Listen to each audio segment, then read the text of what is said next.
Hello everyone, welcome to the EduStar Academy, the online study platform. I am Durga Prasad. From now on, I will teach you mathematics. The first chapter of mathematics is rational number. Rational number को समझने से पहले हम लोग पहले basic number को समझ लेते हैं. आपने इससे पहले पढ़ चुका है कि what is natural number, whole number, integer, rational number, irrational number and real number. लेकिन इस चैप्टर में हम लोग देखेंगे सिर्फ रैशनल नंबर को. लेकिन रैशनल नंबर डिराइव हुआ है इंटीजर से. तो पहले हम लोग देख लेते हैं कि व्हाट इज इंटीजर्स. तो सबसे पहले जो नंबर आया इस दुनिया में वो था natural number. The all counting numbers in the world are natural number. Counting number कहां से स्टार्ट होते हैं? 1 से. 1 2 3 4 up to infinity are natural number. After that आया whole number. The natural number along with zero is whole number. अगर natural number पे हम लोग जीरो मिला दे तो वो बन जाएगा होल नंबर. आफ्टर दैट हमारे पास आया number line. Number line means ये एक लाइन हो गया, बीच में होता है जीरो और इस साइड होते हैं पूरे पॉजिटिव नंबर्स और इस साइड होते हैं negative numbers.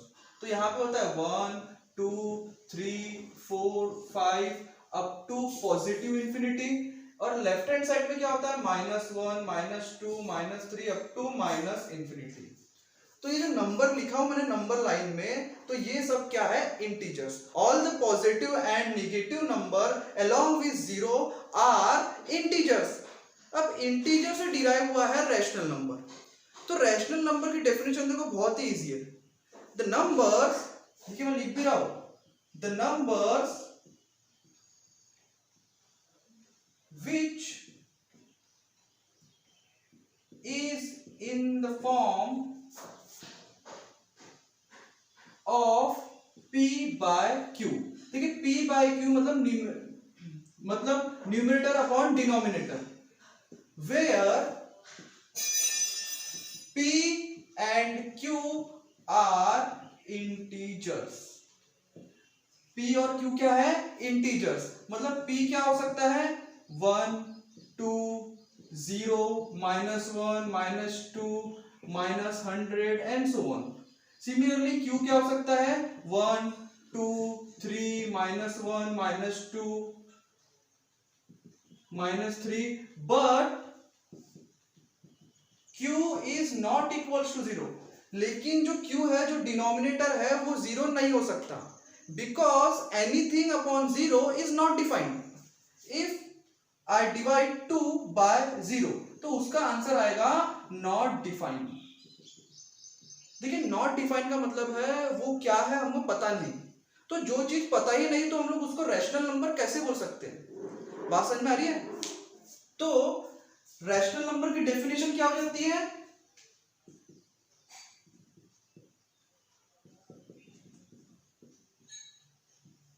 The number which is in the form of p by q.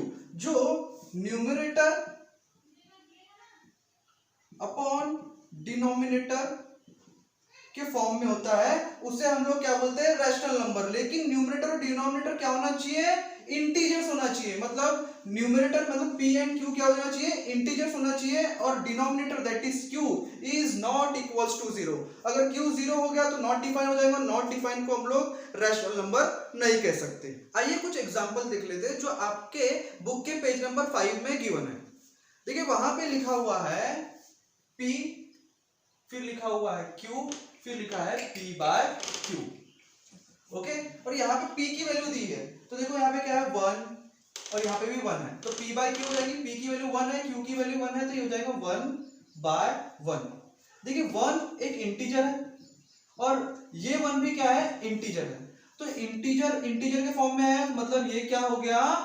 Rational number. Okay. Similarly दूसरा जो एग्जांपल है वो है यहाँ पे 1 दिया है और q की वैल्यू 2 दिया है. तो ये क्या हो जाएगा? 1 by 2. देखिए 1 जो है वो भी इंटीजर है, 2 भी क्या है? इंटीजर है. इसका मतलब ये क्या हुआ? 1 by 2 is a rational number. Similarly उसके बाद वाला जो एग्जांपल दिया है वो दिया है यहाँ पे 55 अपॉन 100. तो इसको लिख सकते हैं 55 by 100. देखो 55 p की वैल्यू 55, q की वैल्यू 100, तो p बाई क्यू क्या हुआ 55/100, दोनों इंटीजर है मतलब ये रैशनल नंबर है। इसके बाद वाला एग्जांपल है 7/6, सॉरी p की वैल्यू 7 और q की वैल्यू 6, दैट इज 7/6। इसका मतलब क्या हुआ, दोनों के दोनों इंटीजर है, देखो 7 भी इंटीजर है 6 भी इंटीजर है, मतलब ये भी क्या हुआ रैशनल नंबर। जो लास्ट एग्जांपल है वो यहाँ पे दिया है 1 और यहाँ दिया है 1000, तो ये क्या हो जाएगा 1/1000। 1 भी इंटीजर है 1000 भी इंटीजर है, मतलब ये भी क्या हुआ रैशनल नंबर। अभी मैं एक और एग्जांपल दे रहा हूँ, बताना कि ये रैशनल नंबर है या नहीं। मैंने यहाँ पे लिया 70 और q की वैल्यू लिया 0, तो यहाँ पे आएगा 70/0, क्या रैशनल नंबर है।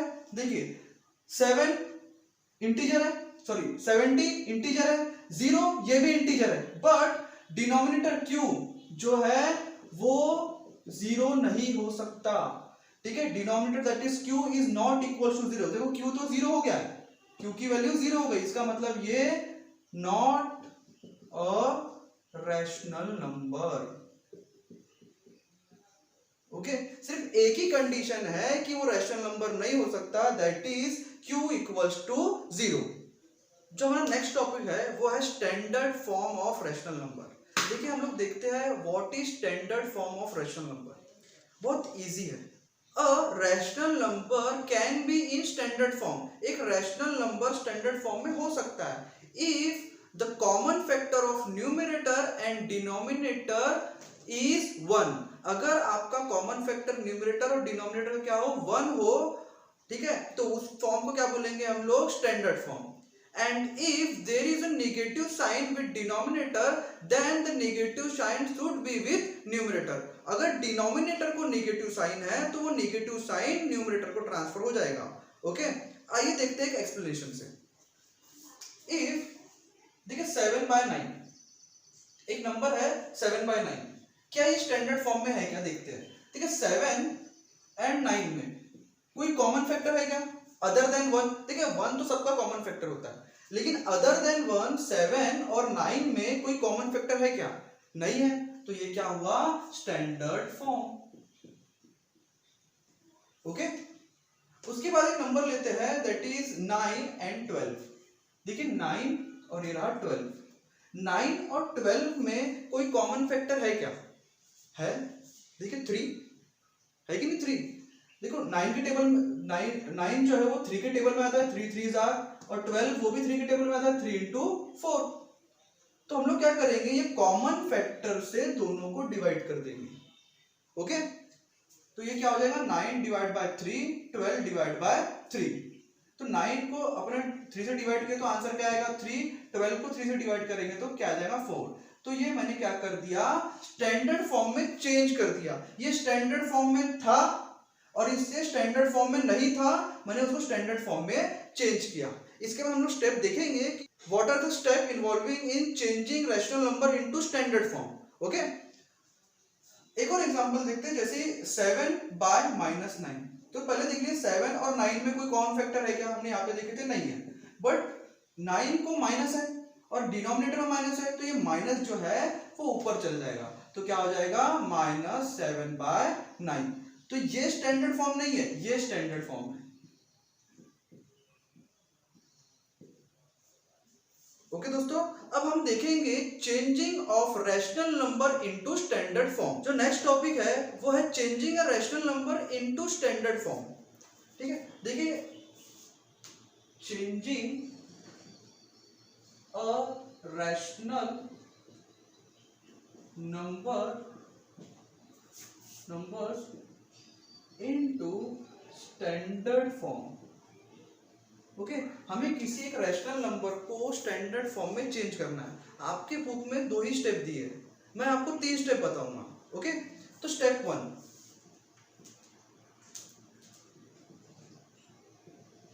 पहले स्टेप में क्या करना है, न्यूमरेटर और डिनोमिनेटर का एचसीएफ निकालना है और न्यूमरेटर और डिनोमिनेटर को वही एचसीएफ से डिवाइड कर देना है। अगर एचसीएफ नहीं निकल रहा है दैट मीन्स उसका एचसीएफ क्या होगा 1 होगा, तो उसको एज इट इज रहने देना है।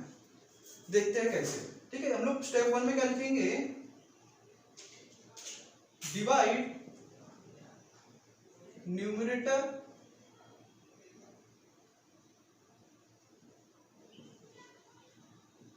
and denominator by the HCF of numerator and denominator। हमें क्या करना है, डिवाइड करना है न्यूमरेटर और डिनोमिनेटर को किससे, HCF से। HCF मतलब होता है, HCF का फुल फॉर्म लिख दे रहा हूं मैं यहाँ पे। HCF means highest common factor. ये 7 स्टैंडर्ड में आप पढ़ चुके हो, ठीक है। एक एग्जांपल लेते हैं, ठीक है, कि लेते हैं हम लोग से 14/21। 14/21 पहले देख लेते हैं 14 और 21। न्यूमरेटर अपना 14 है और डिनोमिनेटर 21 है, लेकिन यहाँ पे लिख देते हैं 14 और 21। इन दोनों का कॉमन फैक्टर क्या है, इन दोनों का कॉमन फैक्टर क्या होगा, देखिए ये 2 से डिवाइड होता है, ये नहीं होता है, ये 3 से डिवाइड नहीं होता, ये होता है, ठीक है। ऐसे चेक करते जाओ तो आपको मिलेगा 7 2s are 14 होता है और 7 3s are 21 होता है। तो कॉमन फैक्टर क्या हो गया, 7। कॉमन फैक्टर 7 भी हुआ और HCF भी क्या हो गया, 7। तो हम क्या करेंगे, न्यूमरेटर और डिनोमिनेटर को 7 से डिवाइड कर देंगे। 14 divided by 7 divided by 21 divide by 7। तो 14 डिवाइड बाय 7 क्या हो जाएगा, 2। 21 डिवाइड बाय 7 दैट इज 3। तो ये जो 2/3 है ये हमारा क्या है, स्टैंडर्ड फॉर्म। ओके, अब स्टेप 2। स्टेप 2 याद रखना, if denominator have negative sign, अगर डिनोमिनेटर को निगेटिव साइन है then the negative sign goes to numerator. तो निगेटिव साइन किसको चला जाएगा, न्यूमरेटर को। इससे पहले भी हम लोग देख चुके हैं, फॉर एग्जांपल जैसे 7/9 -9 रहा, तो इसका सिंपलेस्ट फॉर्म क्या होगा, स्टैंडर्ड फॉर्म क्या होगा, 7/9। और ये जो नेगेटिव साइन है वो किसको जाएगा, न्यूमरेटर को, दैट इज 7 को। तो -7/9 ये हुआ हमारा स्टैंडर्ड फॉर्म। ये स्टैंडर्ड फॉर्म नहीं है, इसका मतलब ये नहीं कि रैशनल नंबर नहीं है, ये रैशनल नंबर है बट ये स्टैंडर्ड फॉर्म में नहीं है। ये रैशनल नंबर भी है और स्टैंडर्ड फॉर्म में भी है। थर्ड स्टेप याद रखना, स्टेप 3 जो आपके बुक में नहीं है, if numerator and denominator both have negative sign, then negative sign is cancelled। Okay, negative sign क्या हो जाएगा, कैंसल हो जाएगा and convert in positive sign, वो पॉजिटिव साइन में कन्वर्ट हो जाएगा। फॉर एग्जाम्पल, इसका एग्जाम्पल मैं यहाँ लिखा हूं, देखिए जैसे कि यहाँ पे रहा -7/-9, तो ये माइनस कट जाएगा, तो क्या बच जाएगा 7/9। तो ये 7/9 हमारा क्या हुआ, स्टैंडर्ड फॉर्म। तो स्टूडेंट ये सब आप लिखते रहिए, ओके। अगर आप लिखना नहीं चाहते तो इसका स्क्रीनशॉट ले सकते हैं। आपके बुक में कुछ एग्जाम्पल दिया है चेंजिंग अ rational number into standard form के लिए। पहला एग्जाम्पल है 7/11। तो बोलेंगे इन 7/11 7 and 11 have HCF 1। ठीक है, 7 और 11 का HCF क्या है, 1। ओके, क्योंकि ये जो है 7 और 11 ये को प्राइम नंबर है। को प्राइम नंबर का मतलब होता है which does not have any common factor other than 1। तो इनके बीच में कोई कॉमन फैक्टर है ही नहीं, तो कॉमन फैक्टर है ही नहीं मतलब HCF क्या हो जाएगा, 1। और ये 1 से हम लोग क्या करेंगे, ये दोनों नंबर को डिवाइड करेंगे। अगर 7 को मैं 1 से डिवाइड करूं तो 7 चेंज नहीं होगा, 7 का 7 रहेगा और 11 का 11 रहेगा।